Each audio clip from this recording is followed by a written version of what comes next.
बाजार एक ऐसा स्थान है जहां पर ढेर सारे क्रेता और ढेर सारे विक्रेता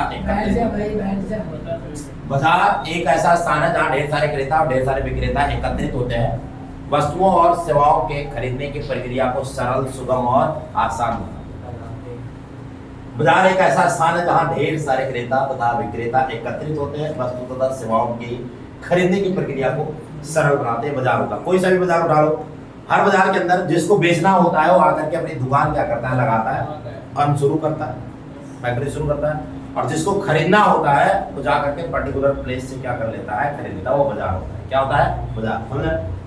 आपके सिलेबस में केवल पूर्ण प्रतियोगिता बाजार है। पूर्ण प्रतियोगिता बाजार, वैसे बाजार कई प्रकार के हैं, 4 प्रकार के। पूर्ण प्रतियोगिता बाजार, एकाधिकार बाजार, एकाधिकारी प्रतियोगिता बाजार और अल्पाधिकार बाजार। आपके सिलेबस में केवल पूर्ण प्रतियोगिता बाजार। पूर्ण प्रतियोगिता बाजार होता क्या है? पूर्ण प्रतियोगिता बाजार एक ऐसा बाजार है जहां किसी वस्तु के ढेर सारे क्रेता और ढेर सारे विक्रेता होते हैं और समरूप वस्तुओं को खरीदा और बेचा जाता है। इस बाजार का मेन फीचर ही यही है कि यहाँ पर वस्तुएं समरूप मिलती हैं, एक जैसी मिलती हैं। सबकी वस्तुएं गुण, दोष, रंग, रूप, आकार ए टू जेड क्या होता है, सेम होता है। सब एक ही जैसे वस्तुओं को क्या कर रहे होते हैं, बेच रहे होते हैं। सबकी वस्तुएं एक जैसी होती हैं। तो पूर्ण प्रतियोगिता बाजार एक ऐसा बाजार जहां किसी वस्तु के ढेर सारे क्रेता, ढेर सारे विक्रेता होते हैं। किसी वस्तु के ढेर सारे क्रेता, ढेर सारे विक्रेता समरूप वस्तुओं को खरीदा और बेचा जाता है। अब पूर्ण प्रतियोगिता बाजार की विशेषताएं पढ़ते हैं। क्रेताओं की अधिक संख्या, large number of buyer, large number of buyer, क्रेताओं की अधिक संख्या। इस मार्केट के अंदर इतनी अधिक मात्रा में क्रेता होते हैं कि एक अकेला क्रेता, इंडिविजुअली जो बायर है, बाजार मार्केट डिमांड को या मार्केट प्राइस को अफेक्टेड नहीं कर सकता है। विक्रेताओं की अधिक संख्या, लार्ज नंबर ऑफ सेलर।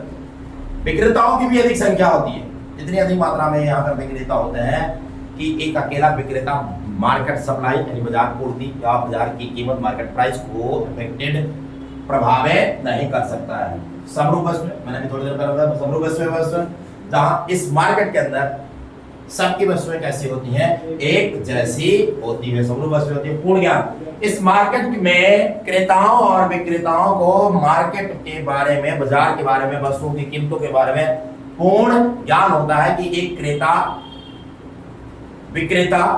विक्रेता किसी वस्तु को किस कीमत पर क्या कर रहा है, बेच रहा है, या क्रेता किस कीमत पर क्या कर रहा है, खरीद रहा है। स्वतंत्र प्रवेश व छोड़ना, स्वतंत्र प्रवेश व छोड़ना, फ्री एंट्री और एग्जिट। इस मार्केट के अंदर जब जी करता है नई फर्में प्रवेश करती हैं, अधिक लाभ होने की स्थिति में नई फर्में प्रवेश करती हैं और हानि होने की स्थिति में फर्में छोड़ करके चली जाती है। किसी का कोई कंट्रोल, नियंत्रण नहीं होता है।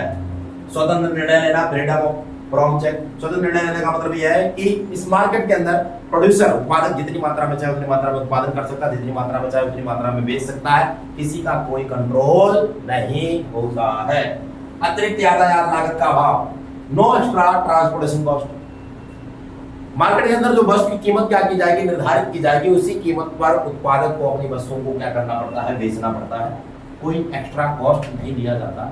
जैसे कि एक्स्ट्रा कॉस्ट लेने का मतलब है, बहुत जगह ऐसे होते हैं जहां पर सप्लाई सही मात्रा में नहीं हो पाता, प्रचुर मात्रा में नहीं हो पाता सप्लाई, उसकी वजह से वहां पर जो वस्तु की कीमत एमआरपी होती है, उस एमआरपी से अधिक कीमत क्या किया जाता है, उपभोक्ताओं से वसूला जाता है। यहाँ इस मार्केट में ऐसा बिल्कुल भी नहीं होगा। जो वस्तु की कीमत गुड्स की प्राइस कंसीडर की गई है, उसी गुड्स की प्राइस पर बेचना पड़ता है। पूर्ण गतिशीलता, परफेक्ट मोबिलिटी, इसका मतलब है कि एक उत्पादक अपनी वस्तुओं को वहीं पर बेचता है जहां पर उसे अधिक से अधिक क्या प्राप्त होता है, प्रॉफिट प्राप्त होता है। वो अपनी वस्तुओं को वहीं पर क्या करता है, बेचता है।